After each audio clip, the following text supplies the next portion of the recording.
All right. Come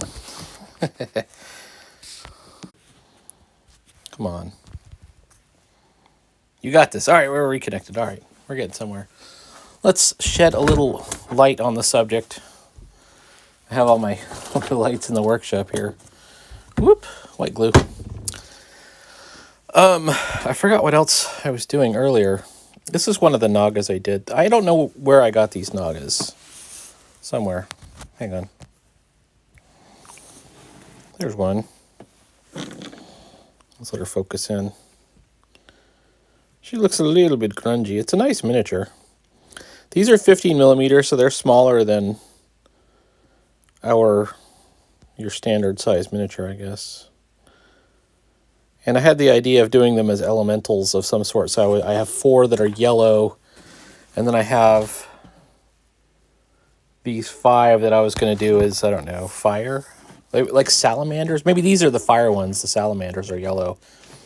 And the other ones I'll do in kind of an aqua green. I tried, when I did, I think it was a couple of streams ago, when I did her,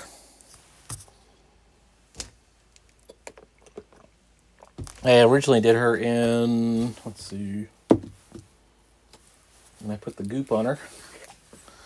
This is Coat d'Arms Super Shader. It's kind of a brown chocolate sauce.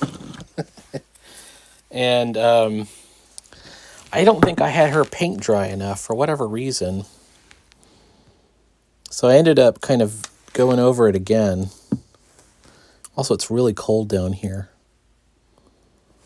So I'm wondering if that has an effect on the miniatures. So this stuff, this super shader stuff, it's not like the Army Painter's dip.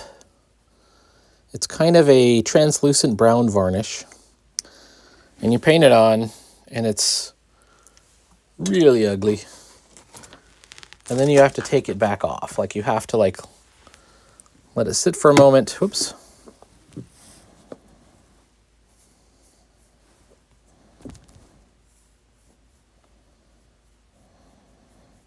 And then you take it back off, and it'll dry mostly translucent in the deep shaded areas with a brownish shade. And it looks pretty good on the orcs I did. I don't know if it's going to look good on yellow skin. The orcs were a light blue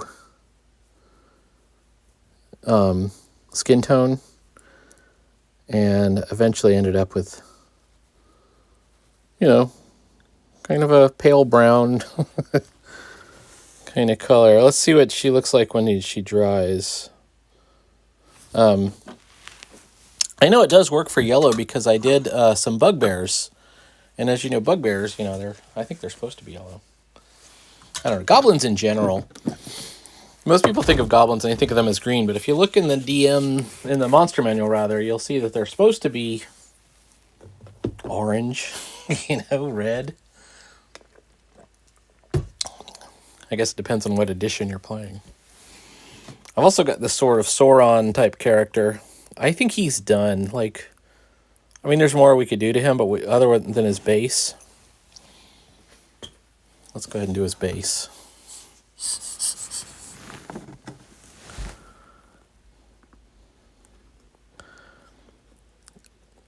If you're unfamiliar with this size of miniatures, these are 15 millimeters. They're about half the size of your standard miniature. Your standard Warhammer 28 millimeter miniature. We call those... Originally, they were all 25 millimeter. Whoops. Whoops. But,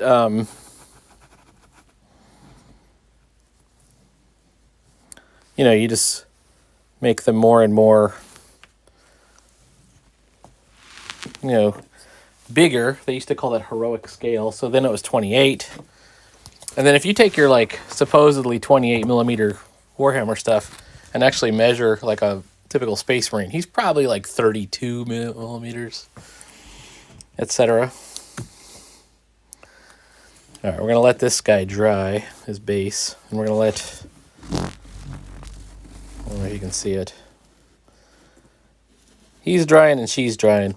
And if her varnish kind of coat does not look cool at the end, we will probably just redo it or repaint it. The other cool thing about 15 millimeter is so cheap, so cheap. And yes, we will be doing this dragon today.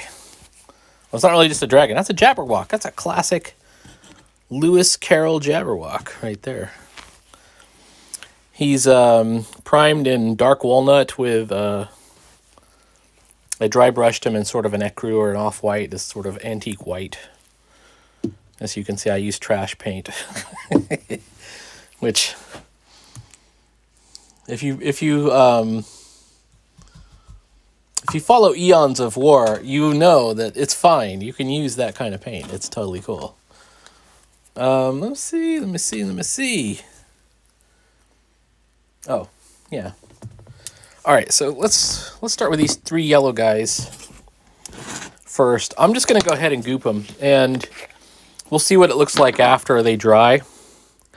And then we'll just kind of do their clothes. They have, the first one was kind of a test paint.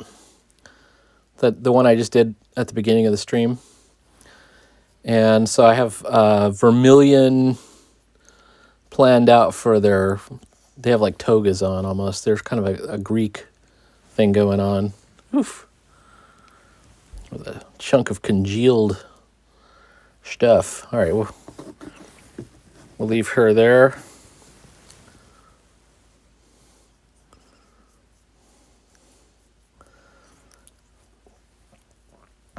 If you're horrified by what this is looking like, remember, I'm going to take most of it back off. You got to kind of let it sit on there for a little bit. The others of these, since they're going to... The real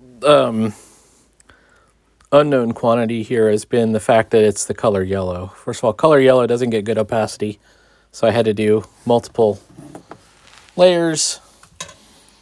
And then my second problem, is that brown over yellow, I thought it would look good, and it does look good on my bugbear, so I'm wondering if it, looks good for what's supposed to be reptilian. I keep dropping this one brush. Okay. By the way, freezing cold. It's freezing cold in the basement where I am right now. All right, let's try and get that goop off now. Here it comes. All right.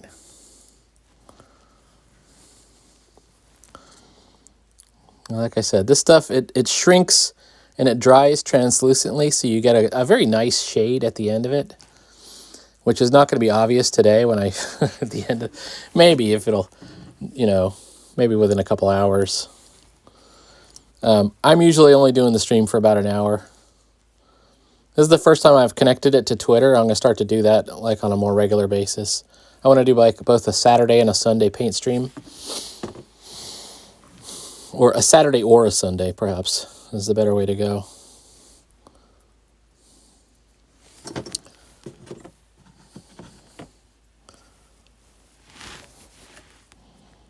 All right. You can hear my son snoring away in the other room over there.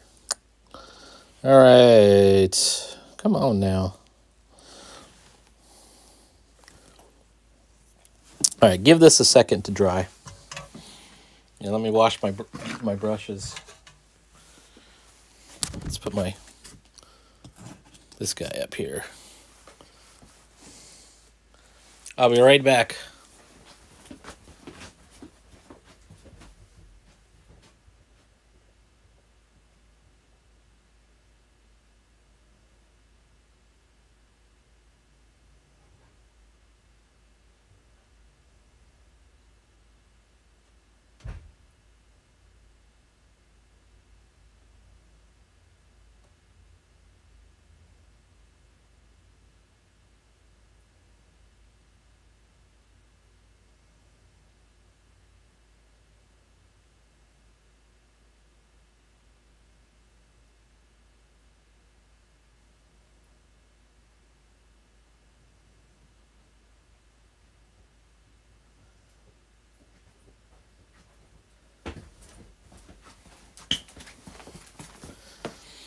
All right, I should have brought my water cup.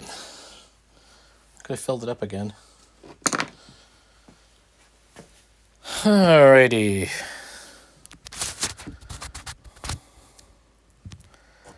I am the famous host of the Paintstream with 0 viewers, but I don't mind.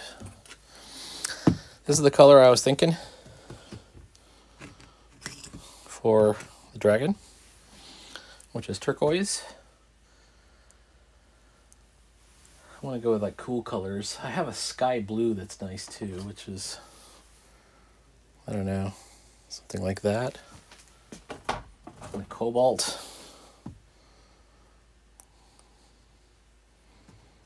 Cobalt might be cool.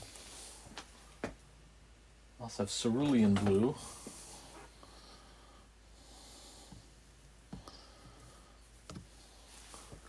I don't think it has enough green in it. I can see green. That might be the way to go. All right. Let's do it.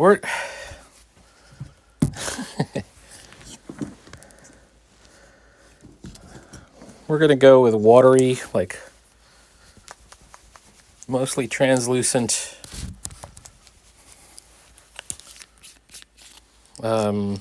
turquoise. Turkalark.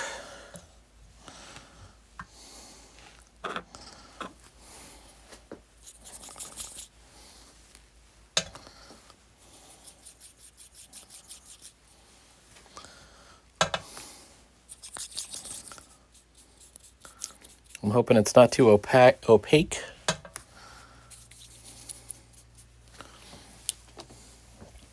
All right, here we go.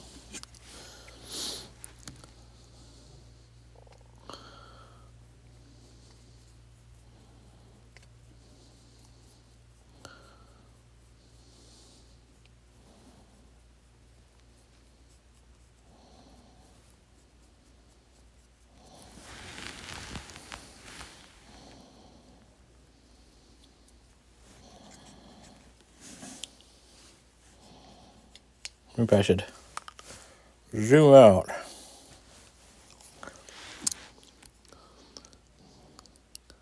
I usually have it zoomed in because I'm working on 15 millimeter, and as you can imagine, oops.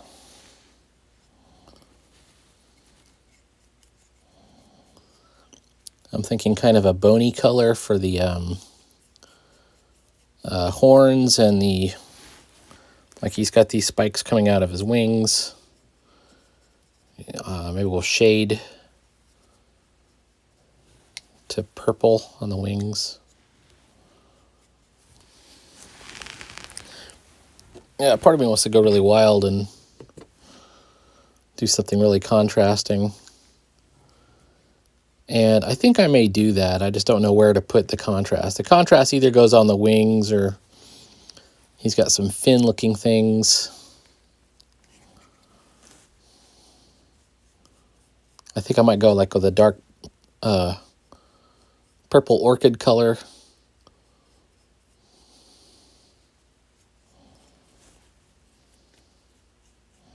For the wings.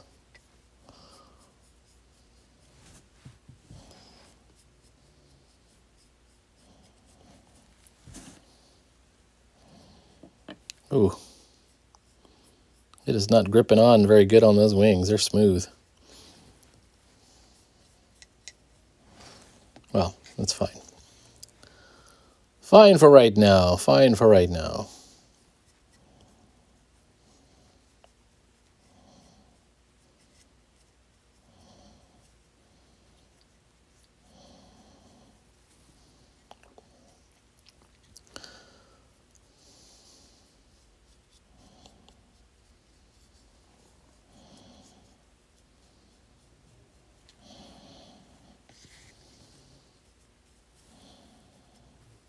All right. He almost has like a copper verdigris look to him right now. Which I could play this up. I could actually get some copper highlights on him and he'll look like a copper guy. I don't know. It's an idea. Yellow shade is starting to look okay, much to my shock. Okay, what do I do with these nagas? What if, let's say this is my jabberwock, and then I had these 4 nagas as being guardians, and I could do them in a similar, like, well, I got 5 of them. I could do them in a similar paint scheme. I would not go with as watery here. I think I would actually have to go in and give them a nice, I like a heavier coat. Each one of these guys has like a toga. I don't know if you can see it. Can you see the toga? So, and they have the toga, the quiver, the bow and arrow. They've got hair. They've got a bow. So they've got like more contrasting stuff. So I was thinking of doing that. I've got this green color. I've also got sea green. I was thinking of doing like these sea green colored nagas, like sea nagas. I remember back when I used to play World of Warcraft, I think they had like this temple with these sea naga looking dudes in it. I don't know if I like using different colors. Oh, also on the plate, on the blocks, I did these rabbits. These rabbits, they're just for fun. I don't know why I got them. They were Pendraken rabbits. I don't know. I've already painted them, and they're painted very boringly. But we're gonna, once we put the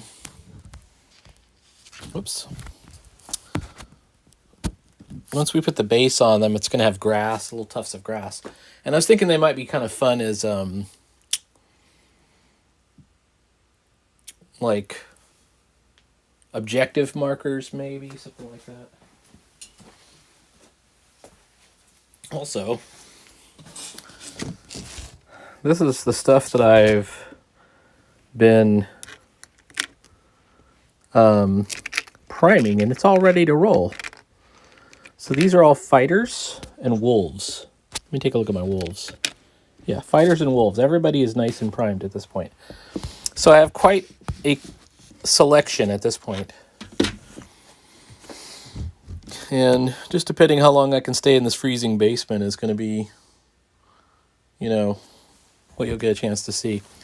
Let's start with these rabbits. I'm just going to do some basing. The way I like to do it, I use MDF cut 15 millimeter, or rather 20 meter bases for 15 millimeter. And then plain old Elmer's glue.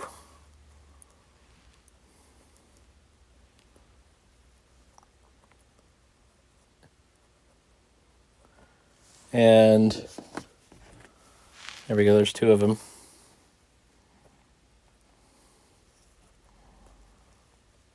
And then I have a couple of different battleground mediums. Let's take a look. Not static grass. What I want is this stuff.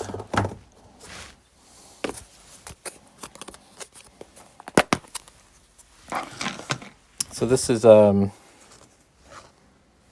is it called? Well,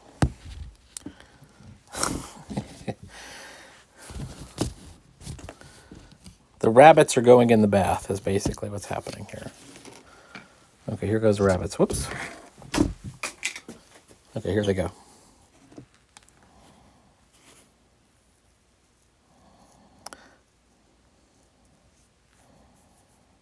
Just in time for Easter. Okay. Come on now.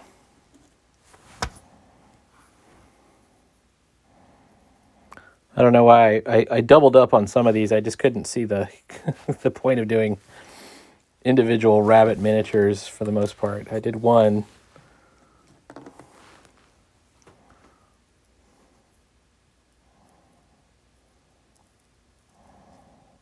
There we go.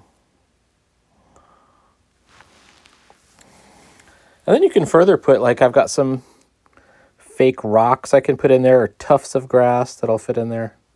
But for the most part, you know. Whoops. It looks good. Looks fine. The white glue will dry, and we'll have our rabbit markers for future fun. Oh, this stuff is called brown. Oh, this green battleground, or no, green grass. Let's do some static grass just for fun too. So static grass is like little tiny. It almost looks like felt filaments, and you can mix and match. Like you can say, okay, this one, I'm going to put another little dollop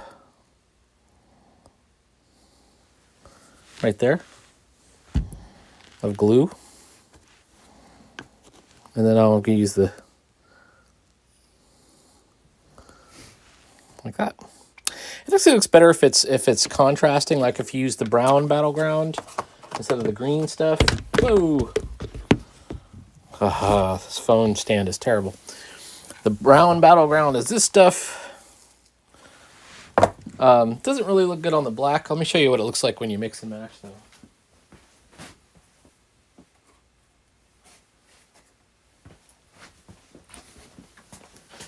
So these are actually plastic, like tube toys. I'll show you the an original, and you can see that they can be mixed and matched, right? So it looks like there's actually brown and then grass. These are just from a tube, like one of these toy tubes. And, you know, I just paint them as normal.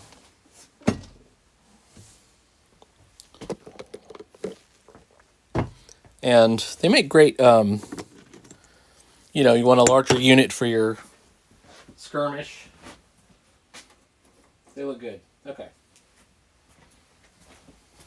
I dropped somebody just as I was going in. All right. Okay, my watery jabberwock is starting to come apart. My yellow and brown nagas are suffering in silence. Let's see how she looks. We'll see. We'll have to come back to her. All right, let's do these 4. Oh, I've got a base here to do. This is another one of those tube toys. And I went ahead and painted him. And he looks okay. He looks fine. I don't even have to put him on a base. I could put him on one of those square bases, but he's kind of got a built-in base.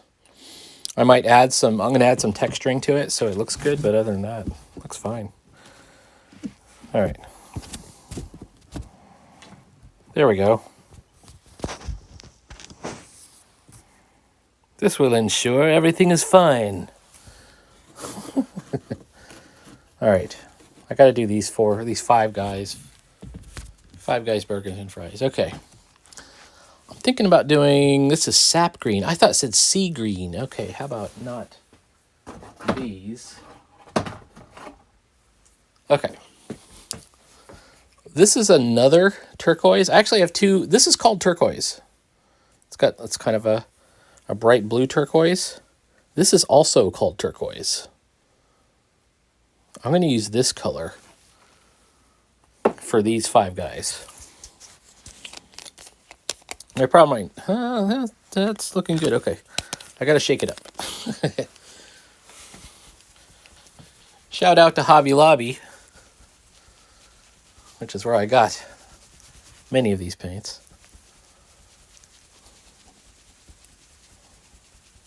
All right.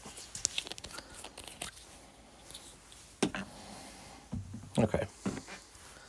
This is just the sort of watery first coat after the priming and basing. I don't know if it's watery. It's fine.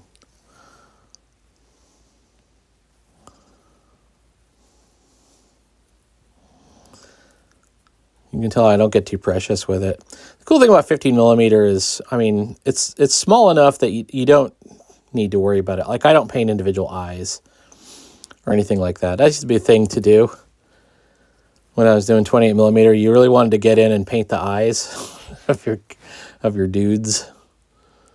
And sometimes it was fine. It worked out really well, and it really brought out the character.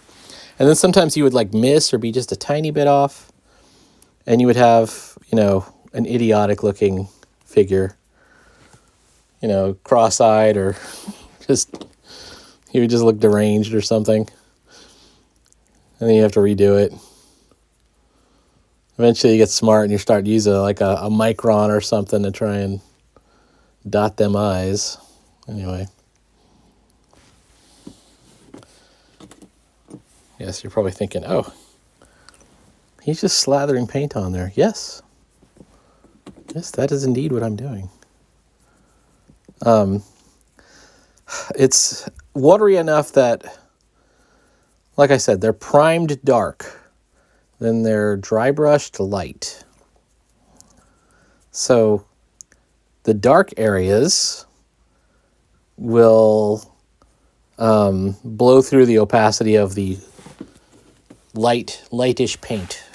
And then the lighter areas that have been dry brushed, but not completely in white, will show more of the true color, a brighter color of the paint. And this kind of gives you a little bit of a sense of shadow.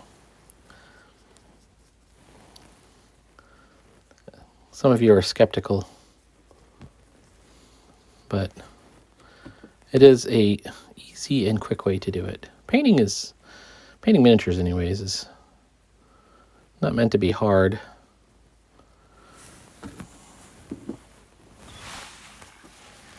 If you've ever collected those as a kid, plastic tube dinosaurs, and kind of marveled at the painting on them, usually it's a base coat, and then they'll have just like a highlight on the back, across the back or something, you know, and it's usually some kind of weirdly contrasting color. So it's a yellow dinosaur with a bright pink or a bright orange swash across the back. You know, there ain't much to it, but it kind of worked, you know, for those things. Now we're gonna go much deeper and nicer, and I do have nice miniatures. I mean, I think this guy came up pretty good. He looks fine.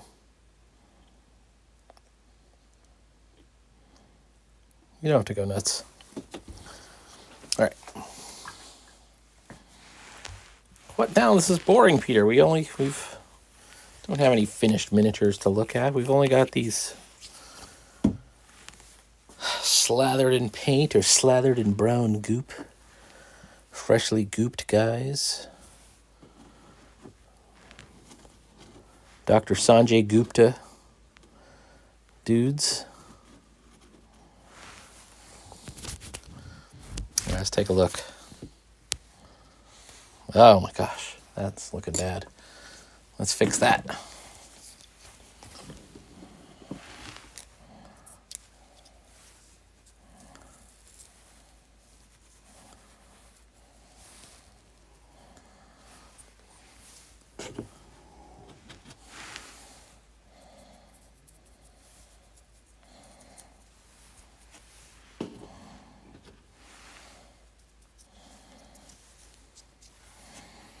All right.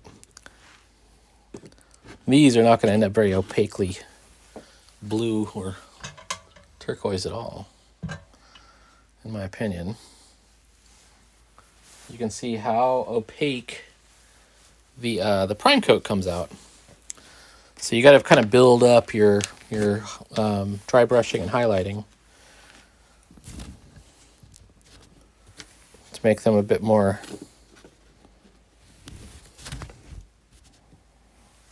There we go. A bit more convincing. All right. Now, while we're waiting for these guys to dry, you can see I have quite a few in a very wet stage. Although our jabberwock is starting to get there. He's still wet, but he's starting to get there. While that's happening, let's glue our freshly primed dudes down. Okay, I've got a total of 1, 2, 3, 4, 5, 6, 7, 8, 9, 10, 11, 12, 13, 14, 15, 16.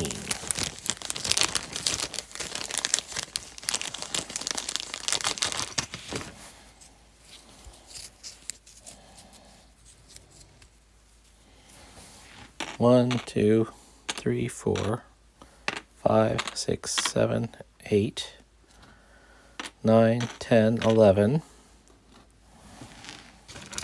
12, 13, 14, 12, 13, 14, 15, 16. Okay. This is a plywood MDF.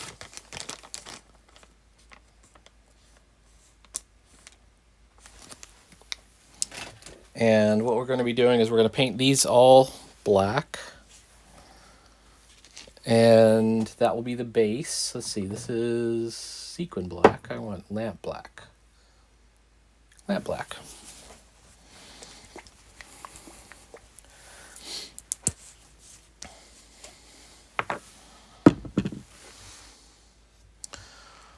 Once these are painted black, we can super glue in our freshly primed miniatures, kind of in there.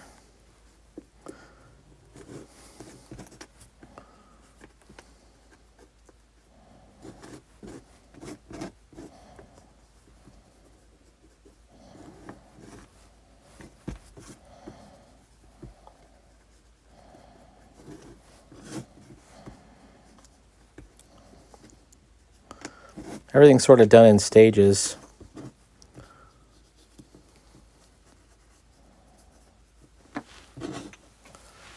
And, whoa.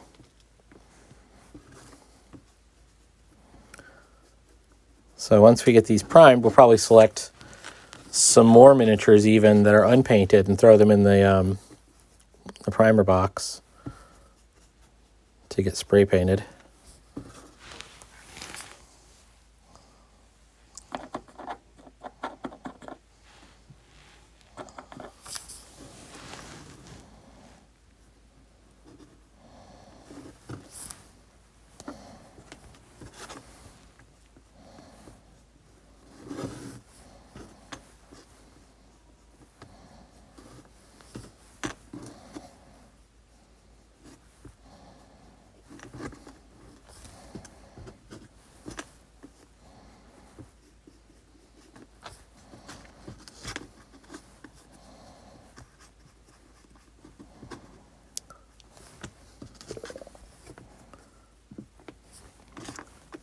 It is Sunday, and if there's one thing that is an abomination to the Lord, it is unpainted miniatures.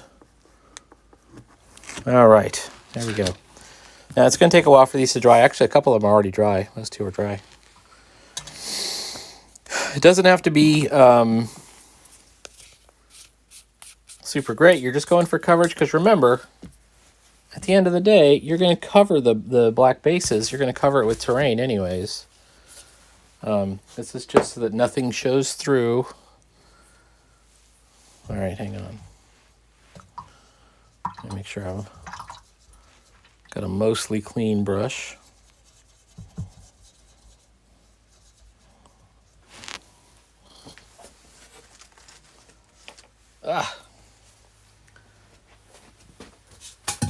Oh, okay, I brought some paper towels down in my basement.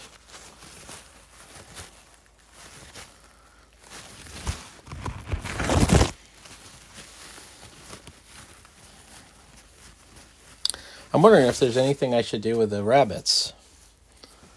You know, there's not much you can do. Whoops.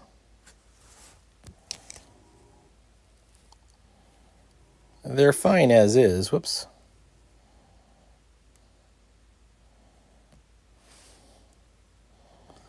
I don't know if it's obvious. It's a rabbit. A couple of rabbits. They're going to be objective markers. What are the rabbits for? Objective markers. Okay. All right, I've only got 1, 2, 3, 4, 5, 6 of the black bases are still wet. It is really that quick. However, my nagas are still soaking wet. I can go in with a brush and just sort of touch them up a little bit. We're going to dry brush them again once they completely go dry. And that will bring out a lot of the highlights. It's going to look okay. All right.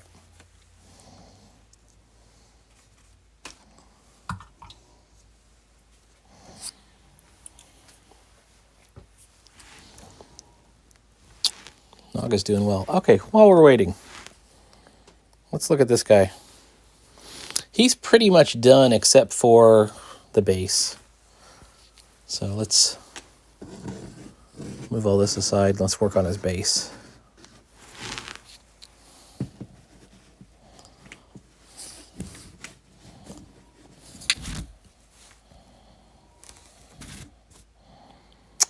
I think the way to go for him is some browned ground, but not 100%. So it's like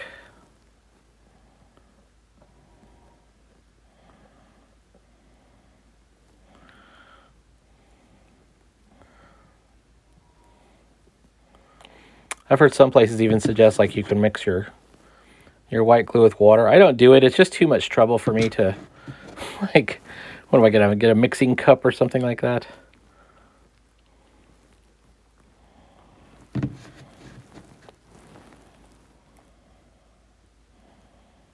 Okay.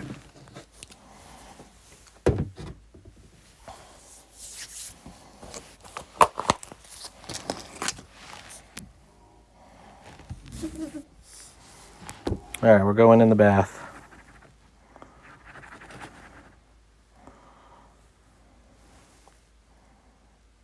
There we go. And then let's do some grass, some tufts of grass.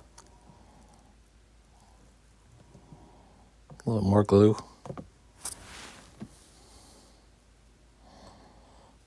Just be kind of random and artistic with it.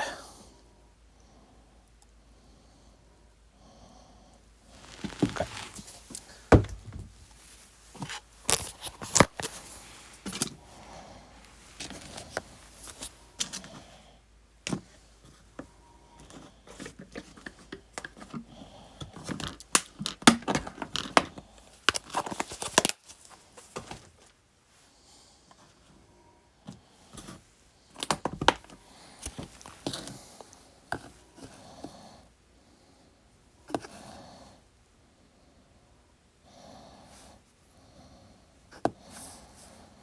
And you can see the contrast right away.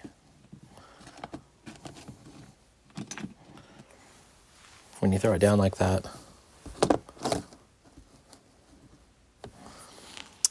One last step. I have some rocks. Here's my rocks. They're just like little, it's like cork. Crumbled cork. So let's put a rock kind of in the foreground here. Or how about over here?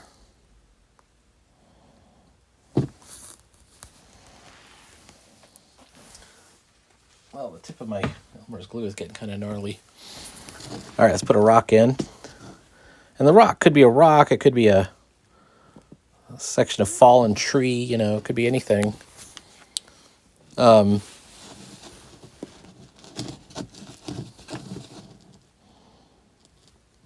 Maybe something like right over there. I'm going to put a little bit more glue. Because remember, Elmer's glue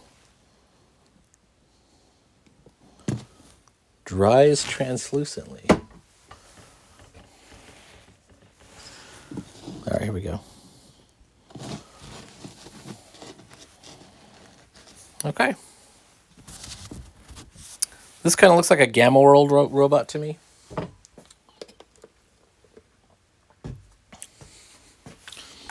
right, let's take a look at our black bases.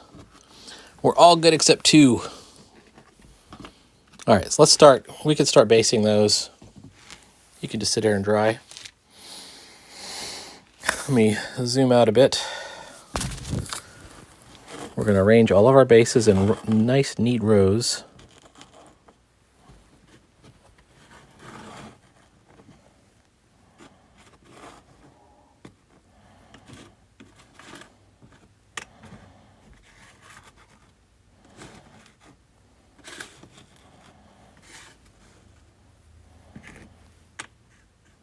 These are the 2 that are not completely dry yet, but I think they'll be okay by the time we get to it. This is where your super glue gets used. Okay, I've got, looks like it's 4x4, 16 bases. And you can see it's these 2 are the ones that are still wet. These 2 in the front have a little bit of dampness, but it won't last for very long. All right. For this we use super glue. Super duper glue. And we pray that the super glue is not dried up on us or frozen. Nope, that's good. 1 drop on each. Even on the wet ones.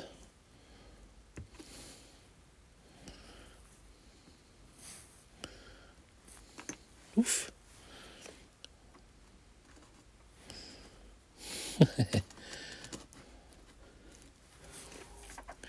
If they glue to each other, it's a calamity, so don't do that.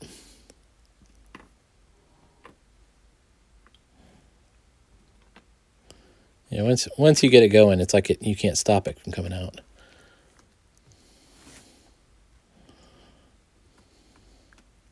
Ooh, that's too much.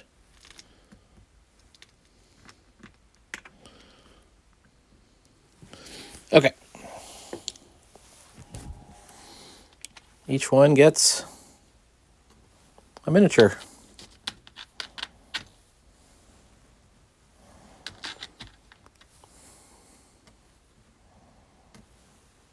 Now, if facing is important to you, then always face your miniature towards one of the planes of the square.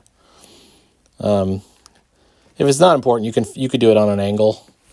For me, it's actually not important because the skirmish games that I like to play, I don't really care. It's not that important. All right, here's another wolf. We've got 6 wolves. The rest of these are adventurers. Each one is unique, which is kind of cool. And they're nicely sculpted. Oop, oopie doopie. Stand up, friend.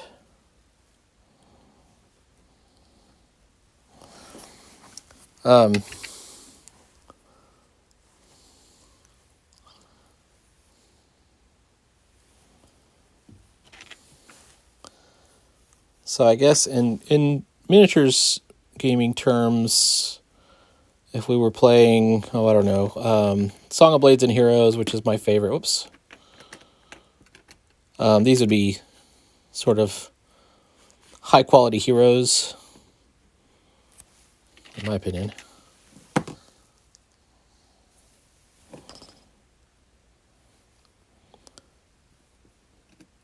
Some of them are more like knights, some of them are more like barbarians.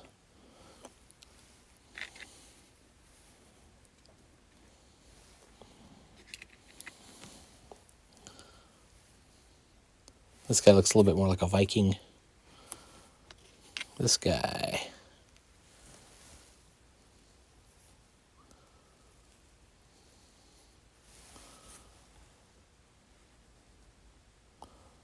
This guy's got a club, so maybe he could be a cleric or a druid. They're all meant to be fighters, really. Or barbarian. There's a dual wielder. All right, let's move these off on the side a little bit.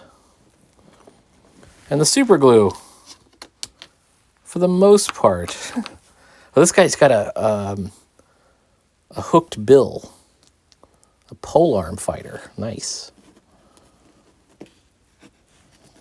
I won't say that they don't glue down immediately. It's like you got to let these guys sit for a little bit. And you cannot jump on to the next step until the super glue is completely dry. The next step is dry brushing. If you dry brush over something and you get even a little bit of super glue on your brush, that brush is done for. So, all right, here we go. All right, while we're waiting, let's choose what goes in the primer box next. I got plenty of miniatures. What do I want to do?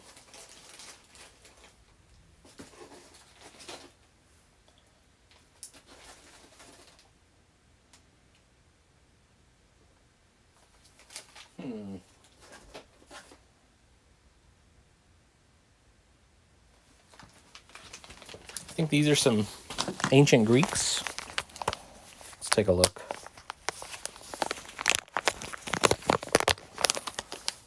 Little small bag. I think these are Mycenaeans or Greeks, one of the two. They're spearmen. 15 millimeter is really all about the historical figures, but that's kind of where D&D comes from. So you would often see, is that a female spearman? Spear person? You know what? These are not spearmen. Do you know what these are? These are D&D figures because look, that one's like a gnome or a kobold or something. Like a gnome. These are cool. Halfling, maybe?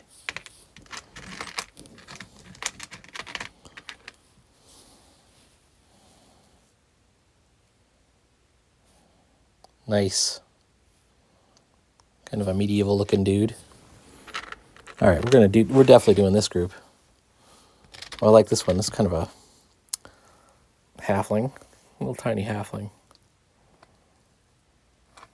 with a dagger. Nice. Okay. I have some Shambling Monstrosities. This is from a pulp movie. And I couldn't remember what the movie was called. But I know they're green. It's like got one eye. I think it's called just It or something, and these sort of tentacle arms. I think I have 3 of these. 1, 2, 3. And as you can see, I do a lot at a time. I have these sort of winged guys. But you know what? I'm going to hold off on them. I think this is enough for right now. It's 1, 2, 3, 4, 5, 6, 7, 8, 9, 10, 11, 12, 13 miniatures is enough to do at a time.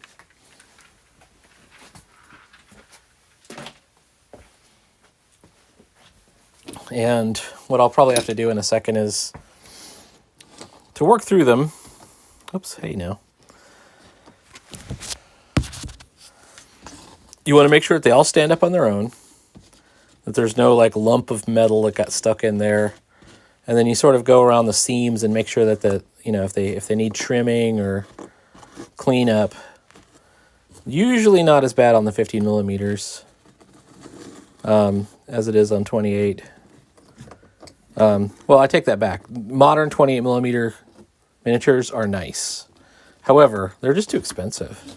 It's like $11 for a nice character like now. And what $11 gets you in 15 millimeter is like 20 guys. All right. How far are we gone? This is the one we did right at the beginning of the stream. And she's looking a little dark. I probably have to dry brush some highlights back over her, but it's still a little wet, the varnish. This is one of my nagas. I guess when you get in that close, when you're looking at them from above, it's not as bad. Okay, these guys are still wet. My robot's looking good. I feel like I want to clean up on the jabberwock. The jabberwock is mostly dry except at the bottom of the base where all the wet paint kind of gathered. So you can kind of see him. I could probably just start, if I was going to just do his horns and stuff, he's probably okay. Let's move him aside though. I think what the next step, if I do this in the correct order, I've got a dry brush again on him, like with a lighter color. And of course, these are my freshly varnished yellow nagas. Those for real have to dry. I actually think the brown is looking pretty good. Let me show you, somewhere in here I've got some bugbears that I did. I gotta find them. Oh, here they are.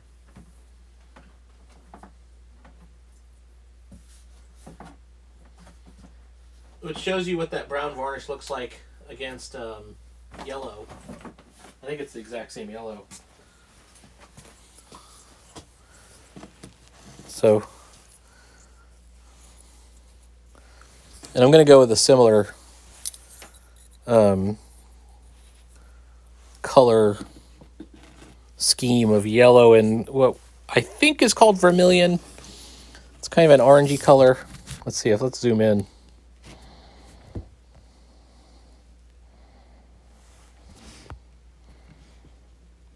I think they came out okay. Like,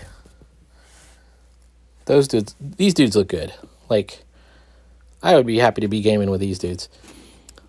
The brown on the yellow, it definitely needs another coat, like it needs another dry brush coat over the top, but it does seem to work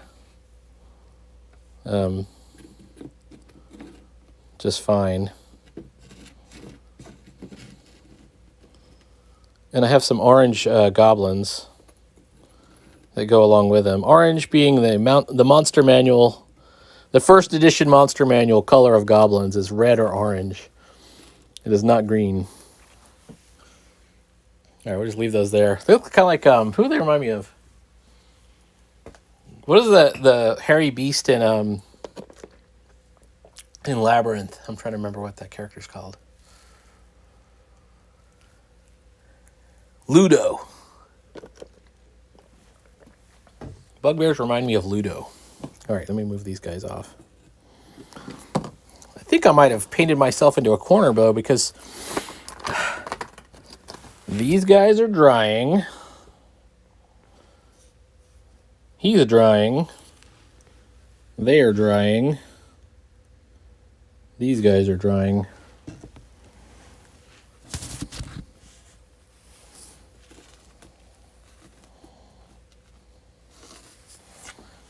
I'll leave my bugbears up for a second. You would think as freezing cold as it is in my basement right now that they would, maybe it dries it quicker. It doesn't actually dry it any quicker though. Oh, I know what I can do. This is my sort of Dark Lord Sauron character. I finally got some fluorescent red or fluorescent pink. He's holding up a flame. I don't know if you can see it. And regular red just doesn't pop. So we're going to give him a little bit of fluorescent red. Just a little bit.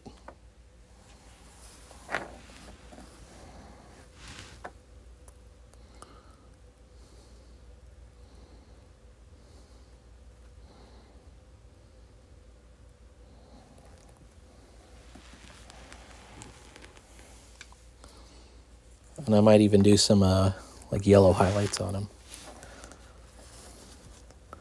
Oh, I did some yellow highlights on the other side.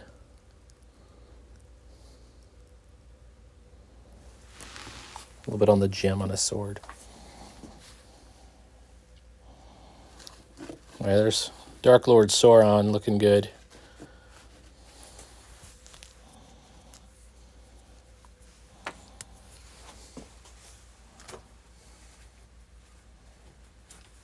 All right.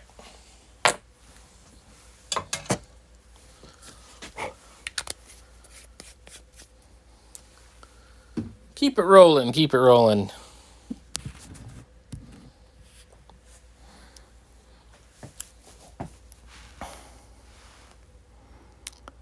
Yeah, there's nothing else I can paint, I don't think. I think we might be nearing the end of the stream because after an hour. I mean, I could kind of do some dry brushing on him.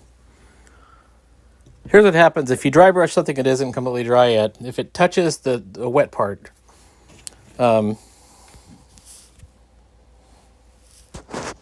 it messes up the color. Like, you might as well not have done that. Let's see. I could dry brush in this color, or maybe I've got a nice pale color, like a sky blue. Or ice blue. What's lighter? This is lighter.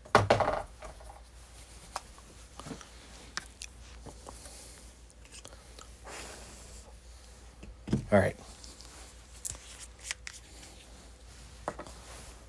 Let's dry brush. Let's dry brush this guy a little bit, just along the top. Actually, I kind of could do his wings. His wings are supposed to be purple. So I could get away with that. I want to do like a dark orchid purple.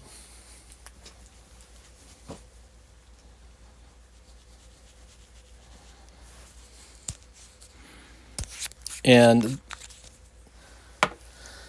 this isn't dry brushing, so if it messes up, it's fine, because it's just on the wings, so it should be okay.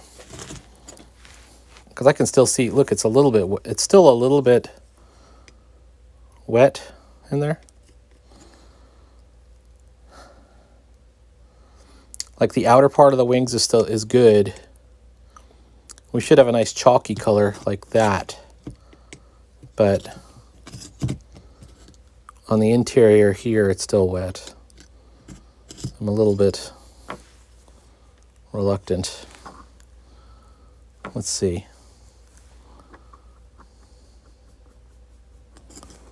Let's see what happens. Well, one thing is, it's not dark enough. This purple. I was hoping for like a dark orchid. I wonder if this is the darkest orchid I have, or darkest purple.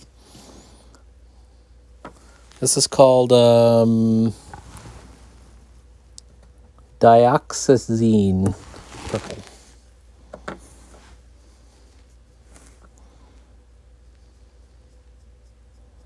I'm not going to get into there in that wet area. I'll let it remain blue for a little bit.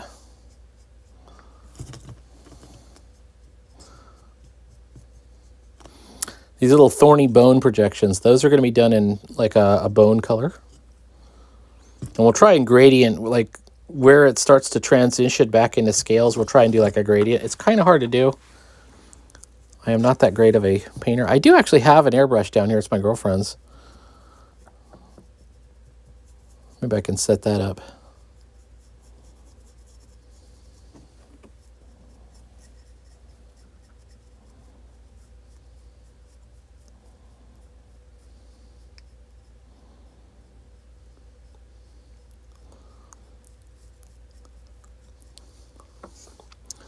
This almost looks like Gene Stealer purple. This is like the colors of a Gene Stealer.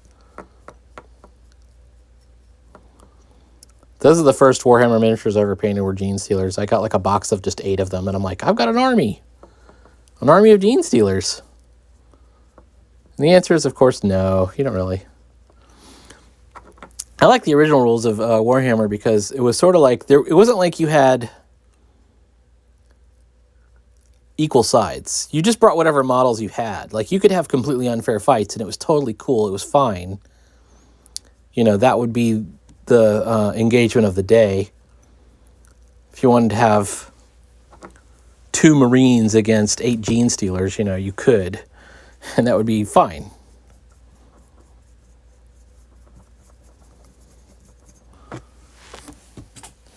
And, you know, over time, as it became more and more codified, you know, you wanted to have more fair fights, I guess. Whoops.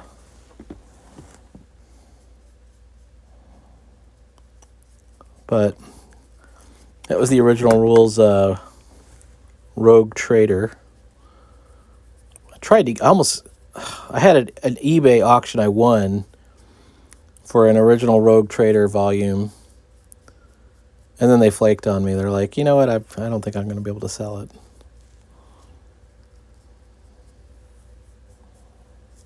I'm like, all right.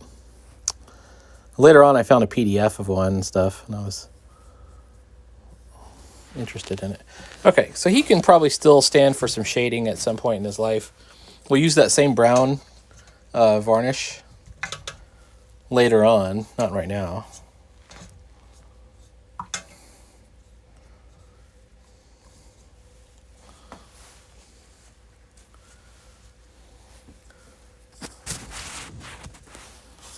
When that paint dries, we can go in and dry brush again. I still want to dry brush his scales, like along the neck.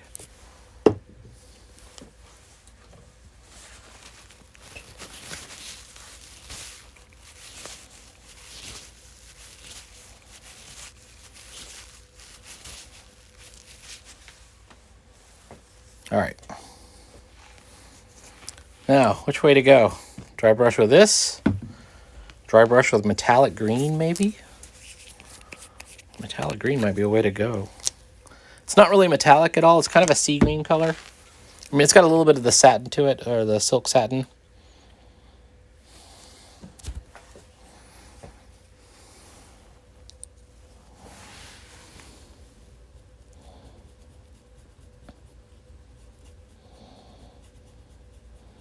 I'm looking at it. It's a little bit low on opacity. I'm not sure if this is a great candidate here.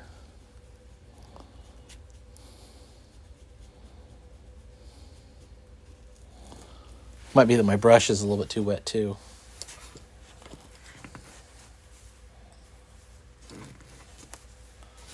Let's see if we can mess with that a bit. You can't really tell what I'm doing. I'm painting over here. I'm trying to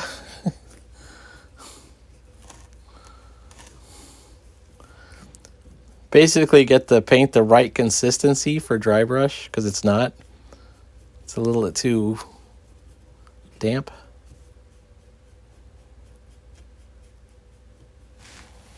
I don't know, we're close. So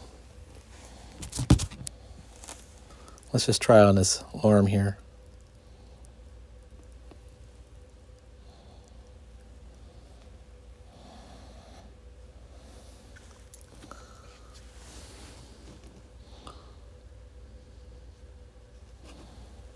I don't know if it's happening.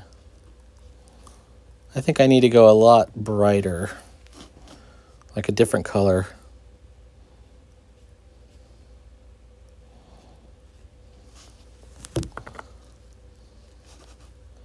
It's not bad. Let's try this across his back.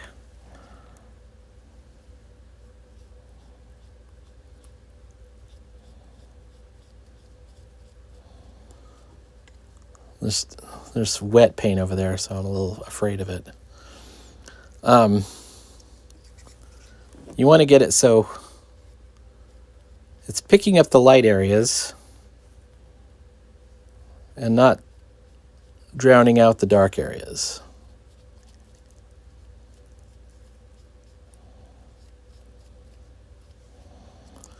And in my opinion, I don't think this is enough of a difference from the original color, from the original turquoise, to make much of a difference. Okay, so it's a little bit brighter.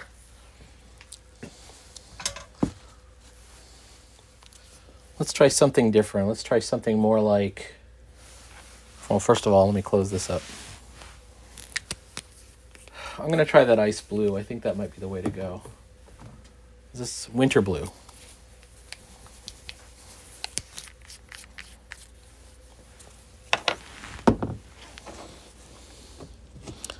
Everything's looking a little wet, though.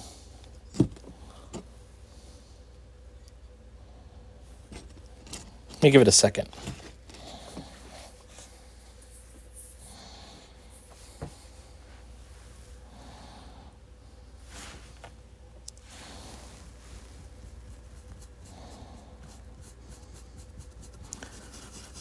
You can always go in with just straight up white. Always an option.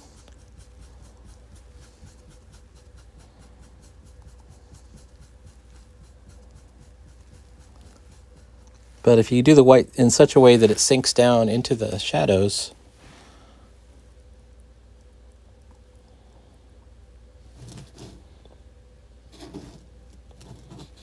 there we go. There's definitely a contrast there.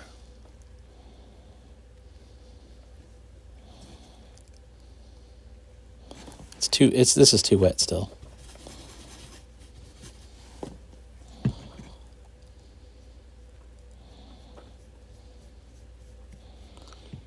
You'll get a chalkiness that you don't really want. I'm going to do like a cream colored underbelly kind of deal.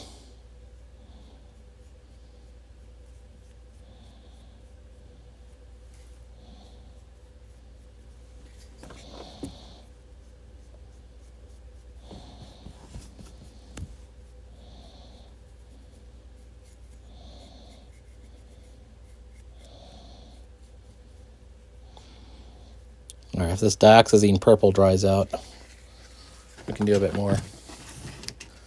But once we get to the,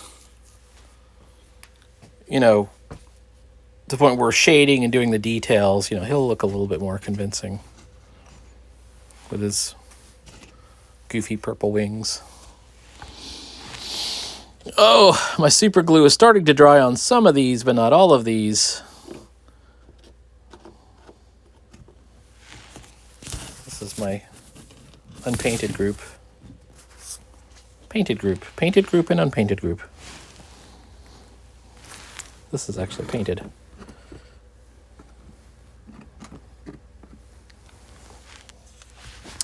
I'm starting to get the feeling that my nagas are going to have to dry overnight. When you take a look at them, this is the brown varnish. It's the same stuff I used on the bugbears that you can see. Those yellow bugbears, they've got this same stuff. But I have to wait till it's completely dry because they have togas. They're wearing like these toga things that I have to paint over the top of that.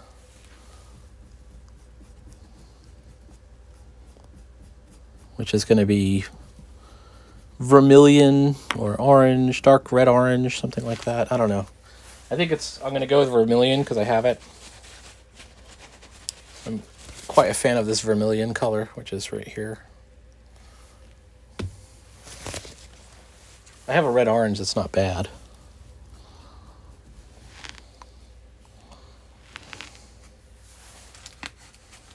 All right, let's see if we can get some more ice blue on the jabberwock. See, that's what we were looking for. See how it kind of really contrasts? That's what I was looking for.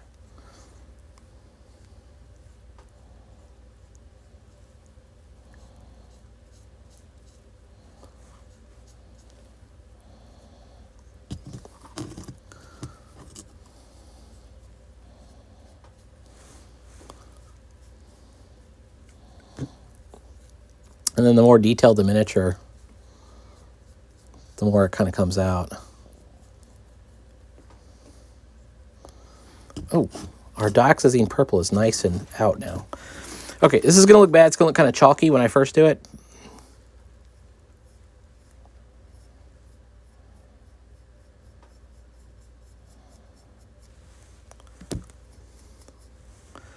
But there we got the inner spines of the wings, and we're going to do the outer wings too.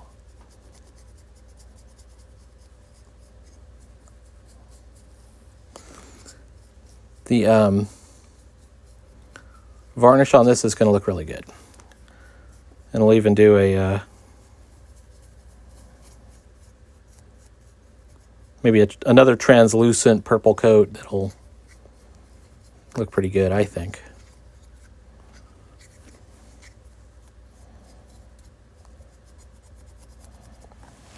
Okay.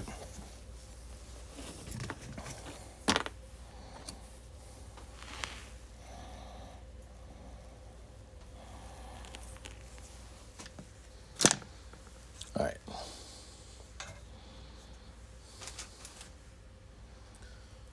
Both my brushes need to be dried out here. Hold on. Oh.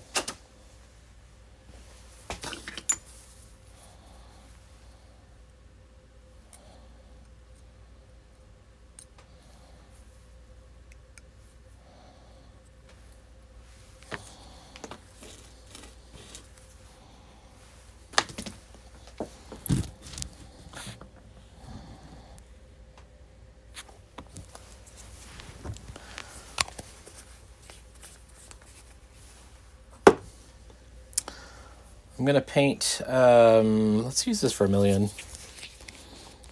We're just going to do the eyes of the jabberwock and the horns. And then like there's basically some horned parts of the wings that we're going to do as well.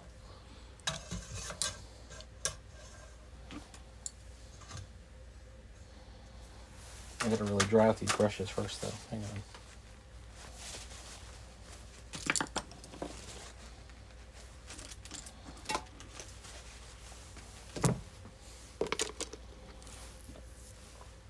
All right.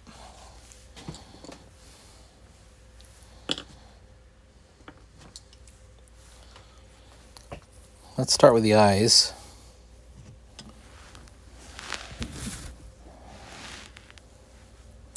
Ain't much to it. Okay.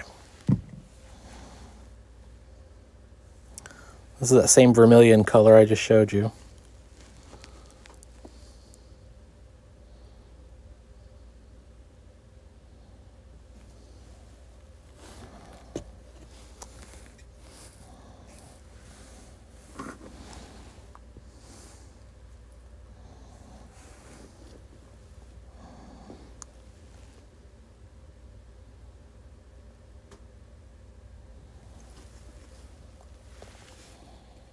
Looking good. I am going to do the inside of the mouth red, but then I'm going to dry brush white, or that antique white, over the teeth. I want to get it nice and wet inside.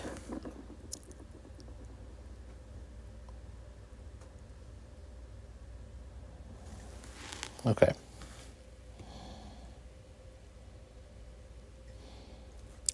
So far, looking good.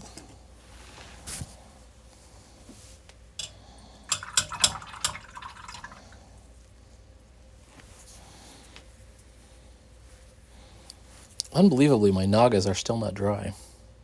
Even the super glue isn't dry yet. I don't know if it's just a moist day. Well, the first naga I did, she's dry. Like this, I could probably go over her. And I don't know what details she needs. She probably needs me to redo the yellow highlights in her face and on her scales. Because they're too brown and it just went too dark.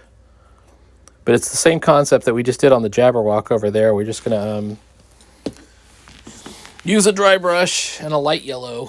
We'll bring back the sort of brighter yellow tones that were used on the bugbears.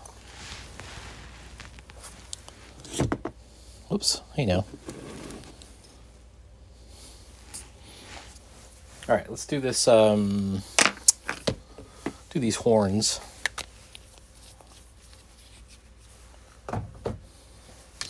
This is antique white. It's an off-white. I like to call this color ecru.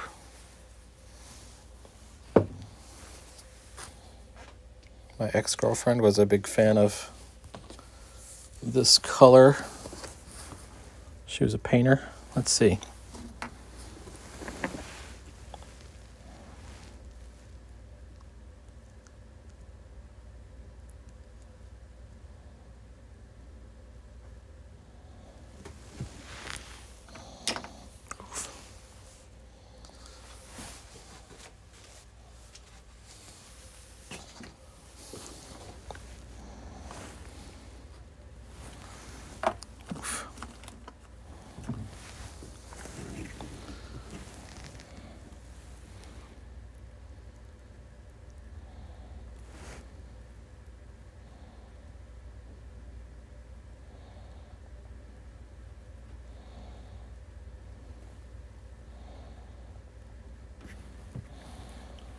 All right.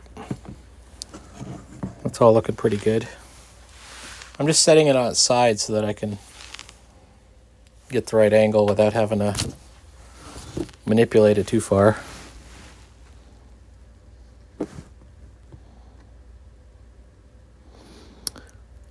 We could go and dry brush the whole thing to preserve some shadows. I am going to still, like I said, we're going to revarnish it with the super shader, so we don't have to worry about this too much. The super shader is going to look really good against the off-white. It likes that color a lot. Certain colors it does not like. Anything that's too dark, it doesn't really handle that well.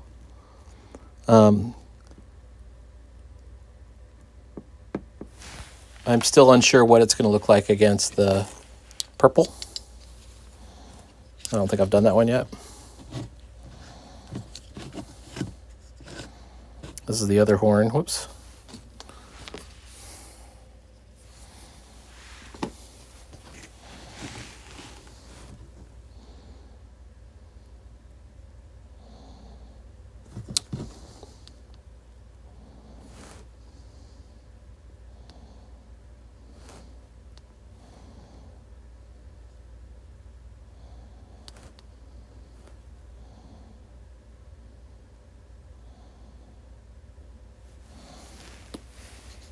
Yeah, we're getting there.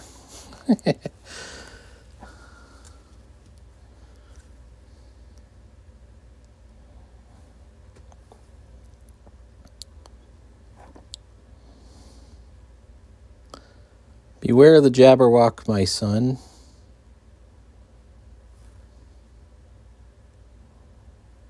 How's the rest of it go? 'Twas brillig and the slithy toves did gyre and gimble in the wabe. All mimsy were the borogroves and the mome raths outgrabe. Lewis Carroll. Quite a fan of Alice in Wonderland. It's not really American, so it's not really something that I truly get. You know, there's a lot of cultural context that I'm missing with Alice in Wonderland. Like with Oz, I get it. I'm in. But with Alice in Wonderland, not so much. Not so much.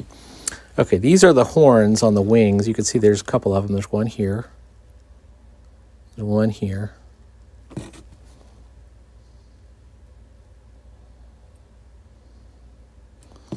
And as I stated, we're gonna still varnish these down with the super shader. So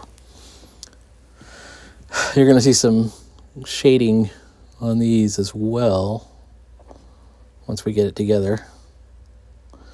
The only thing I didn't like about this model, the whole reason I switched to 15 millimeters, I was constantly having things break off and weapons get broken, and then the other thing is, I don't know if Reaper still does this. I was getting Reaper miniatures and there's like everything had to be glued together. Oh, it was the D&D chainmail miniatures when they kind of brought back. I say brought back. They never really brought back chainmail. They put out a miniatures game and they called it chainmail in the early 2000s. But every one of those miniatures had to be glued together. Like there was always, even the smallest goblins, you had to glue on the crossbow crosspiece on them. Okay, what's missing here? I think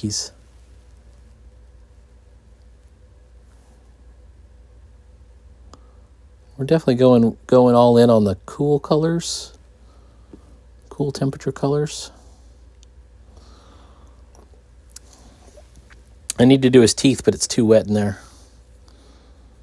I needed to get them. Oh, you know what I could do? I did the eyes in red, but what if I did a little white spot at the front?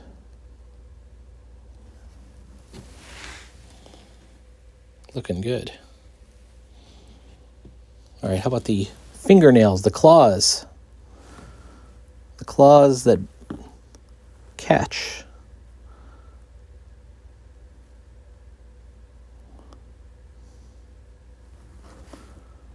The jaws that bite and the claws that catch. Beware the jub bird and the frumious bandersnatch. I don't remember much else of it. I had a D&D character called Brillig who was cursed by the dodo god. And he was like able to turn into a giant dodo and summon these dodo demons. It was pretty weird stuff. He's got feet. And the feet have long claws. I'm wondering if it's wet down there. Let's take a look.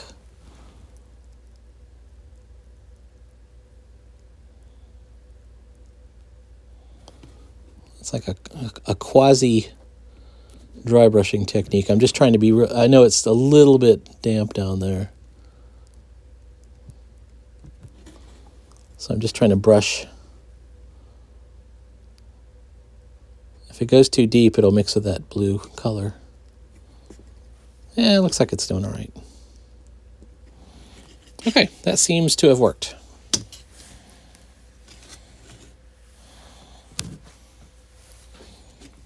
Okay. He really does have to dry, though, before I do the goop. If the paint hasn't cured, I mean, it'll look dry. I mean, it looks dry right now. If I throw the goop on there right now, it'll wash the top coat right back off, which is not cool. We don't want that to happen. All right, so while we're waiting for Mr. Jabberwock to cure, race for the cure, I'm going to go ahead and paint in some highlights on what I think she needs here. I'm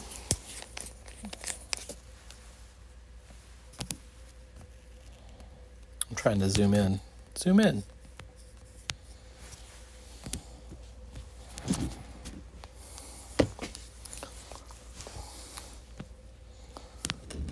There we go. She's still looking a little wet. I mean, that's the... Believe it or not, you know, the varnish does not dry with a glistening, glossy coat. And so we still see gloss. That means it's still a little bit wet.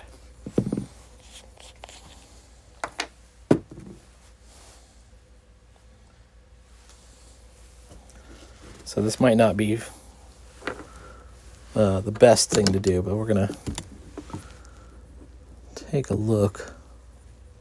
This is a clean brush. There's nothing on the brush. I'm just poking at it. I want to feel how wet it is.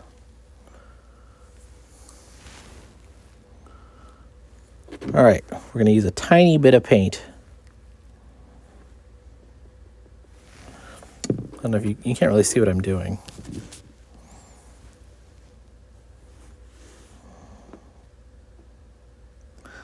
I'm painting on the surface here to dry out most of the paint. It's the same concept as we were just doing with the dry brushing, because we don't need a lot of paint. We just need a mostly dry to bring back some of the lighter yellow. And we're gonna, you can see that there is brown varnish on her face. It just doesn't look good. So we're going to go across the bridge of the nose. See, her nose is bright. And we're going to go upwards so we catch the cheeks.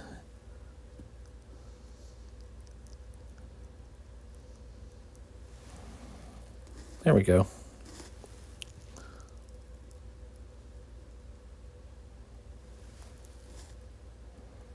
Yeah. She's not looking great, but she's looking okay.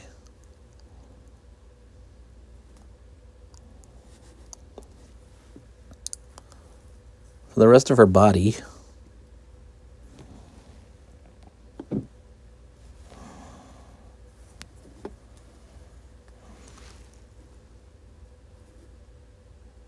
Like, for example, her hand.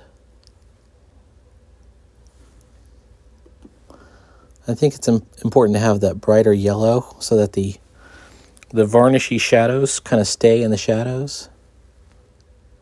She doesn't look just grungy.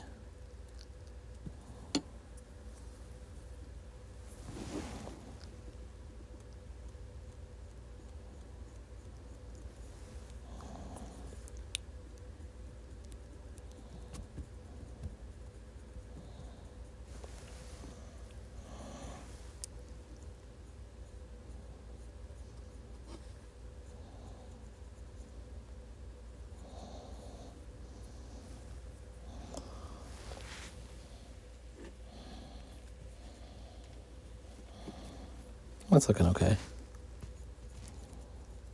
You're like, no, it isn't. It looks terrible.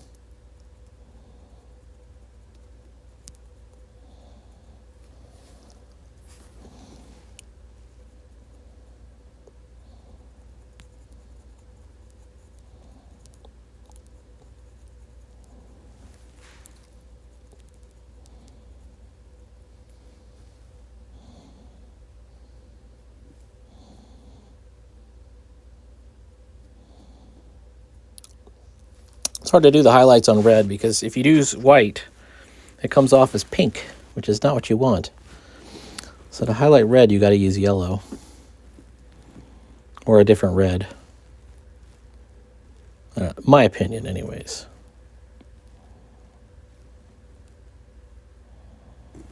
There we go.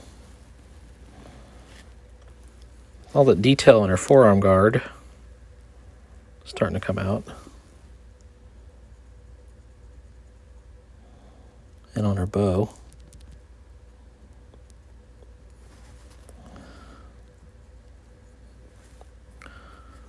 And she's looking okay. She's been...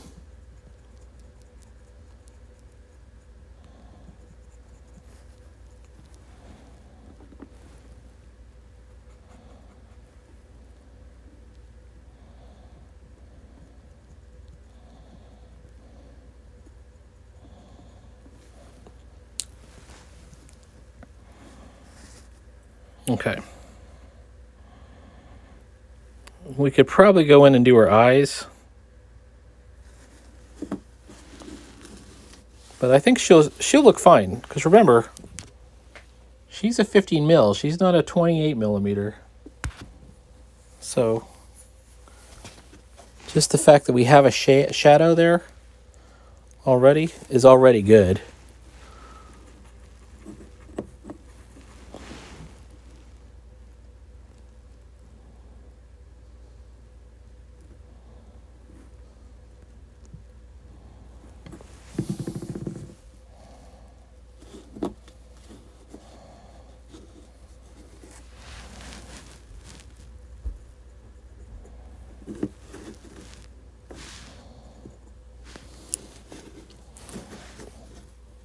How does she compare to the bugbear?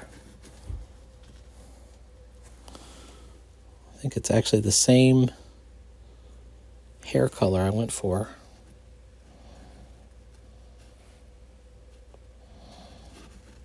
All right, she's looking okay. Let's do a little base for her. We're going to do the same, looks like grass green base, which is Elmer's glue.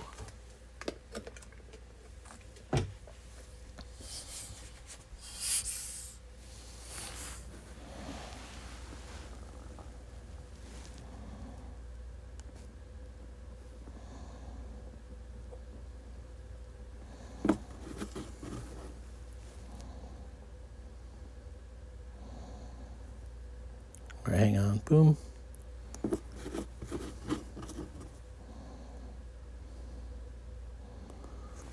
And you can see I did tufts of static grass in there too.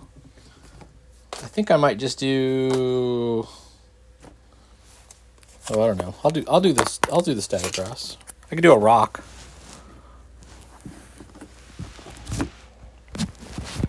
There it is. Whoops. Sorry for any viewers. All right, here we go.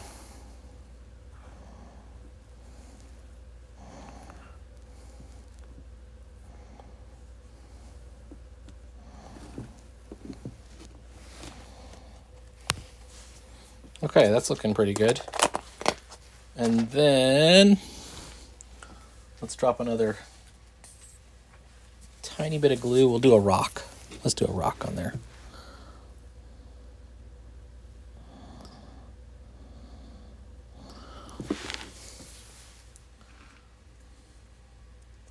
Actually, let's do it. It'll look like a tree, like a dead tree or something.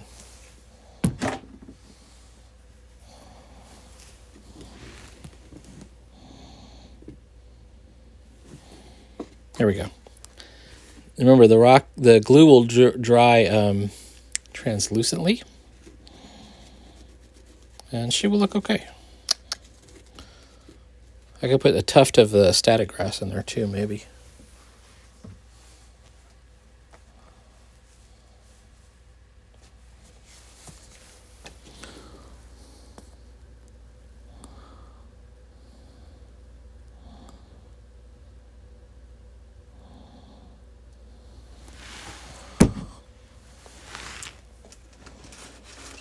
Oof.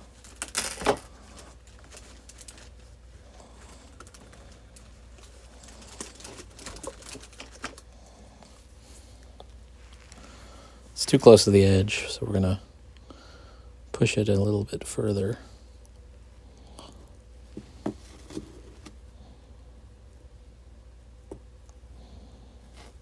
Okay. So static grass, I know it looks messy. Static grass is different than the other stuff. It's like a little tuft of grass.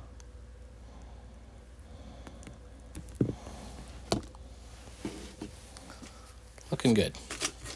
All right, give that a moment to dry.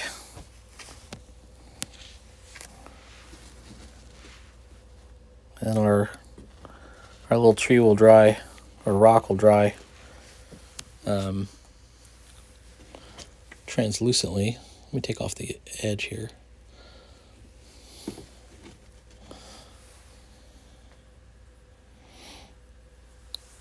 She should look okay at the end of it.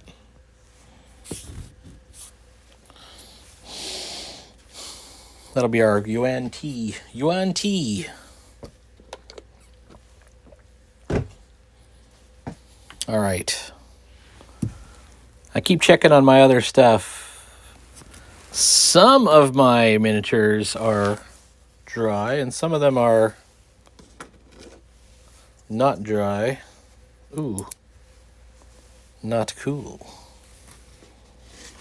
As far as the used a tiny bit too much super glue on this piece right here, so let's just let it work itself out here. We're not going to mess with that until it dries. All right. So maybe tomorrow.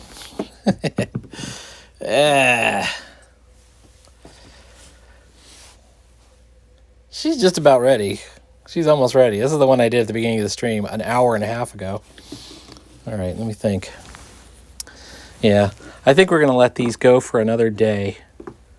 And same thing with my other nagas, which I have these guys with the turquoise color. Those are going to have to live for about a day. I'm probably closest to being able to kind of work on my jabberwock a little bit more. I could at least, I could probably goop them. I'm wondering if that's the right thing to do right now at this juncture. I could goop them with the black stuff. I've got brown stuff. Oops, brown stuff. Or I could shade the wings, which might be the way to go.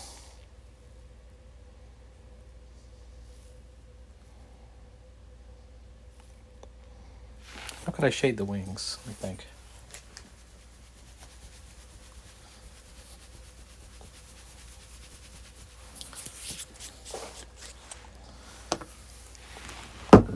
I think he's there's the other guy I did. So all in all, I've actually got a lot of stuff done. I think what I'm going to do, I'm going to go ahead and shade the jabberwock's wings, and then we'll leave everybody to dry and see what it looks like tomorrow. Got to be patient in the world of painting. All right, we're going to use wettish dioxazine purple, which is the same color that went on a second ago. It's this color.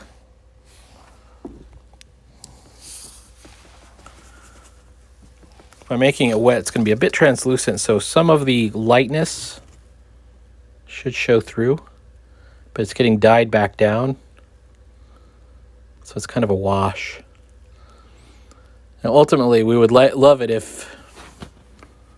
I've got too much on there. We would love it if we could get some kind of gradient as the purple kind of shades back towards the blue. On the rest of the scales. I'm just not sure that's going to happen. I want it to happen.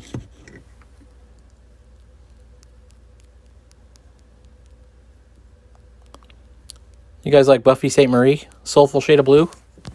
You ever hear that? None of you have heard that. Only me, because I'm old. So you can see I'm putting a little bit... Oh, you can't even see it. I'm putting a little bit of purple here, but not a lot. So this is the beginning of how I want to do the gradient. I don't think it's going to gradient very well. But you can see it took out that chalkiness of it, but leaving the highlighted areas pretty well.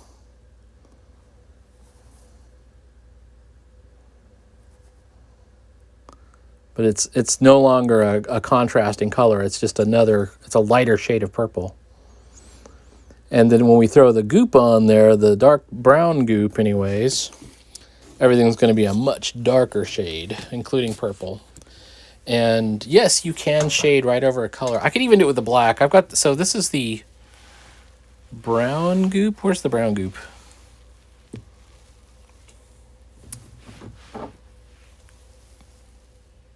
Dark brown. I also have black. And black's different. It's not a varnish. It's or maybe it is, but it's super thin. It doesn't go on like goop. And it's not the same as a wash, because I have the wash too. This is I think this is called Super Wash. Super Wash. This would kind of work too on those wings. But then we'd have to we'd have to do a second run on the dry brushing, which isn't the worst thing in the world. It'll look good. It'll just bring out, more layers of color and detail. Like look at his knuckles. You can see the subtle shading and stuff that's kind of going on with that. And then later on, you notice the bases are very messy. I'm going to go in and just touch those up with more black. We're just going to cover those up again. And then, of course, we're going to put the base stuff, whether it's grass or dirt or rocks or a combination. And that kind of covers the base anyways. All right. I think this came out pretty good. I've got a comic that I need to continue drawing on. I started and finished a page yesterday. I'm on a real roll. Killing it on the comics. I'm killing it. Well, I'm pretty proud of myself in any case. Things are going really well. I need to keep that energy. I'm looking at my miniatures here. Yeah, he's looking good. I can tell his eyes will have to probably be redone. I might use, instead of the red that I use vermilion. I might use that fluorescent pink that I did the flame with on the other character, because you can mute it back down and it won't be that bright, but it'll be nice and bright. I mean, it'll look good when it's done. All right. Thanks so much. Please like, follow, and subscribe we will do a live stream probably every weekend, at least once, Saturday or Sunday. Maybe even during the week because, lately right now, I am on an easy week starting Monday. I've just got through 3 classes in a row that I was teaching. So, talk to you later. Thanks for dropping by. Keep on keeping on.